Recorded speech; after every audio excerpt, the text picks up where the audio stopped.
तो पिछली वीडियो में आप सभी ने कमेंट किए कि सर इस चैप्टर के जो ऑप्शनल क्वेश्चन है उसे प्रैक्टिस करवाइए।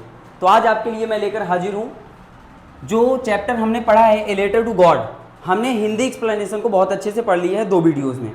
अगर आप वो वीडियो नहीं देखे हैं तो सबसे पहले आप डिस्क्रिप्शन में देखिए, वीडियो का लिंक वहाँ पर होगा, क्लिक कीजिए और पूरे हिंदी एक्सप्लेनेशन को बहुत अच्छे से समझिए।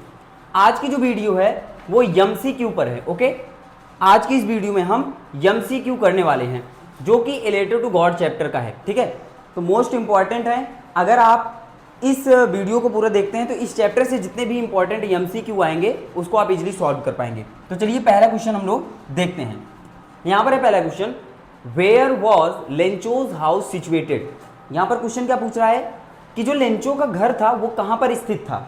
हमारे पास 4 ऑप्शन होंगे, बॉटम ऑफ द हिल, या फिर टॉप ऑफ ए हिल, या फिर टॉप ऑफ ए प्लेटू, या फिर इन ए सिटी। तो इसका जो राइट आंसर होगा वो होगा top of A hill.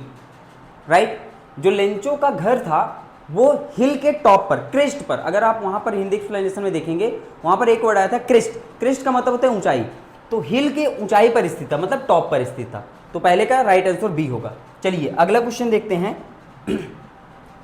What was the only thing that the earth needed according to Lencho. मतलब यहां पर कह रहा है कि लेंचो के अकॉर्डिंग जो अर्थ था उसको किस चीज की नीड थी, मतलब अर्थ को क्या चाहिए था। तो यहां पर ऑप्शन है ए शावर, या फिर ए स्नोफॉल, या फिर स्ट्रॉन्ग विंड्स, या फिर सनलाइट। तो भाई लेंचो अपने फील्ड में खड़ा था और वो अपने फसलों को देखकर एक ही बात बोला कि अगर काश बारिश हो जाती। तो यहां पर आपको ऑप्शन एक ही दिख रहा होगा, ए शावर। तो यही इसका राइट आंसर होगा। अर्थ को किसकी नीड थी, शावर की नीड थी। चलिए अगला क्वेश्चन देखते हैं। Where did Lencho expect the downpour to come from.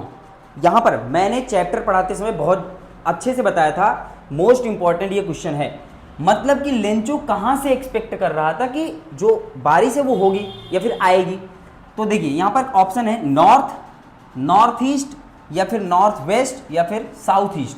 तो वहां पर मैंने आपको बहुत अच्छे से बताया था कि नॉर्थ ईस्ट, लेंचो जो था वो नॉर्थ ईस्ट की तरफ देखता है और वहां से प्रेडिक्शन करता है कि बारिश यहीं से आएगी। वो अपने मतलब जो महिला सफ़र तैयार करी थी उससे ये कहा था। ठीक है, तो चलिए आगे अगला क्वेश्चन देखते हैं।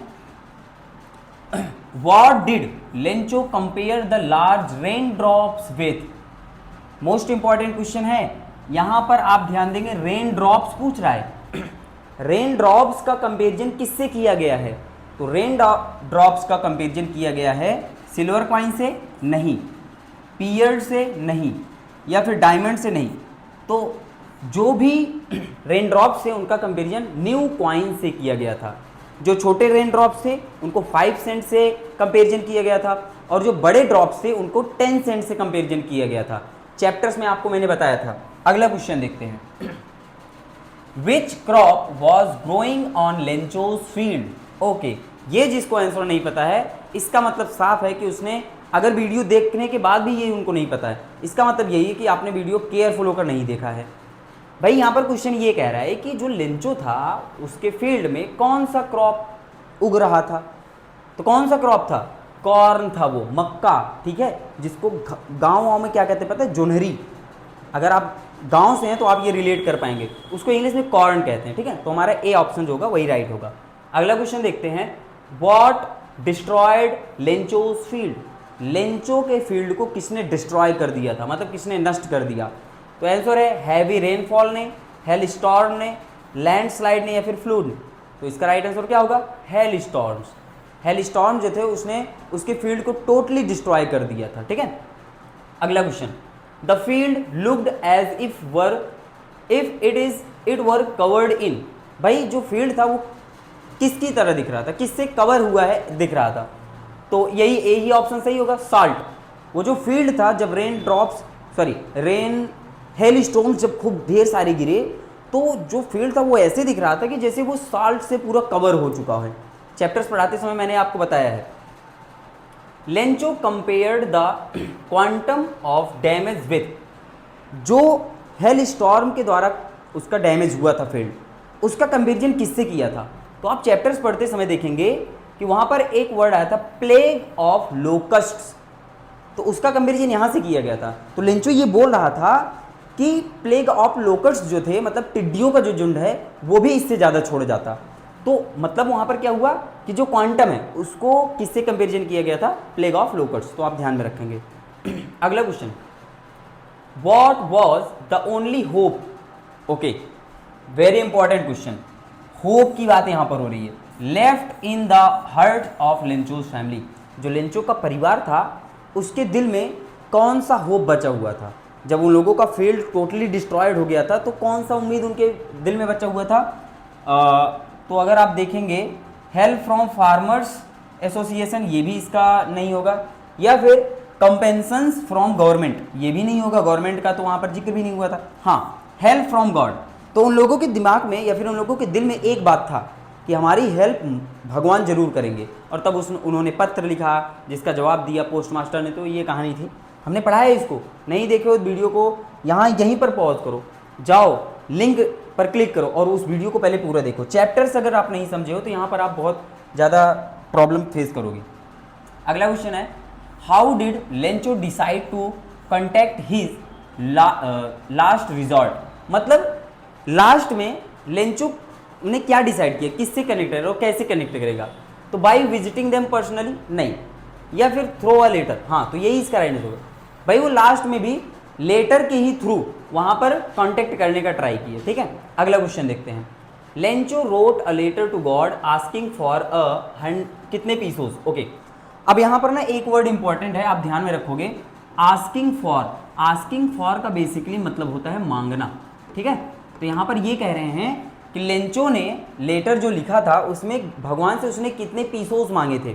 तो मैंने उस टाइम आपको पढ़ाते समय बताया था कि लेंचो ने 100 पीसोस मांगे थे, ओके। और मैंने उस टाइम बोला था कि मोस्ट इंपॉर्टेंट क्वेश्चन है, 100 पीसोस वो मांगा था और उसे मिला कितना था, 70 पीसोस। तो अगर यहाँ पर मान लीजिए ऐसा क्वेश्चन होता कि लेंचो को कितने पीसोस मिले थे, तब आप आंसर दे सकते हैं कि 70 पीसोस, ओके।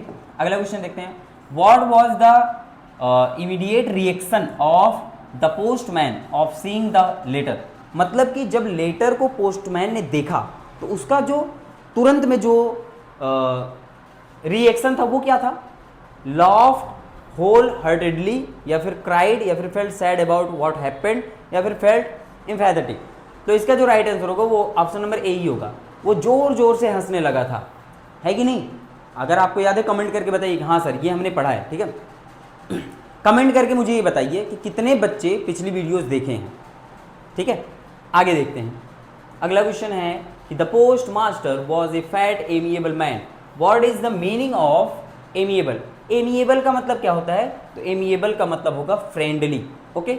एमिएबल का मतलब क्या होता है, फ्रेंडली, आप ध्यान में रखेंगे। अगला क्वेश्चन देखते हैं, what else did the reply demand apart from goodwill ink and paper, मतलब यहाँ पर पेपर इंक और गुडविल के अलावा और क्या चाहिए था पोस्ट मास्टर को, तो क्या चाहिए था, पैसे, मनी चाहिए था। ठीक है, पैसे की जरूरत थी उसको लेंचो, क्योंकि लेटर में पैसे का जिक्र किया था। ओके, अगला क्वेश्चन देखते हैं, what did Lencho think of the post office employees, मतलब लेंचो ने पोस्ट ऑफिस के जो एम्प्लॉइज थे उनके बारे में क्या सोचा। लेंचो ने ये सोचा कि ये बंच ऑफ क्रूक है, मतलब ये चोर हैं। उसने अपने लेटर में लिखा भी था कि भगवान आप जो रेस्ट पैसे हैं, रेस्ट मनी है, मतलब जो बचे हुए पैसे हैं, क्योंकि 70 पीसों से मिला था, उसे ना पोस्ट ऑफिस एम्प्लॉइज के द्वारा मत भिजवाइए। क्यों, क्योंकि उसने बोला कि ये बंच ऑफ क्रूक्स हैं, मतलब ये चोर हैं। तो इसका राइट आंसर ए होगा। अगला क्वेश्चन देखते हैं, हाँ, the post master was a fat amiable fellow, select option representing synonym, मतलब एमिएबल का यहाँ पर सिनोनिम पूछ रहा है तो वही होगा भाई फ्रेंडली। सिनोनिम मतलब वो सब जो सेम अर्थ देता हो ना, सेम मीनिंग देता हो, वही। तो एमिएबल का मतलब क्या होगा, फ्रेंडली। चलिए आगे देखते हैं। Lencho wrote, if you don't help me my family and I will go, फिर फिल करना है दिस ईयर। तो लेंचो ने ये कहा कि अगर आप हमारी मदद नहीं करते हो तो जो मेरा परिवार है और जो मैं हूँ, ये हम पूरे वर्ष क्या रहेंगे, पूरे वर्ष हंगरी रहेंगे। तो ऑप्शन नंबर डी जो है इसका राइट आंसर होगा। ठीक है, अगला देखते हैं। ओके, तो यहीं पर हमारा कंप्लीट होता है। तो ये थे हमारे फर्स्ट चैप्टर के most important optional question MCQ. अगर आप ये पूरा कंप्लीट करके देखते हो, कंसंट्रेट होकर समझते हो, अगर आप इसका जवाब दे पा रहे हो तो बहुत अच्छी बात है। अगर आप जवाब नहीं दे पा रहे हो तो इसका मतलब यही है कि आपने चैप्टर्स को डिटेल में नहीं पढ़ा है। तो चलिए ये वीडियो यहीं पर समाप्त करते हैं, मिलते हैं आपसे नेक्स्ट वीडियो में, तब तक के लिए धन्यवाद।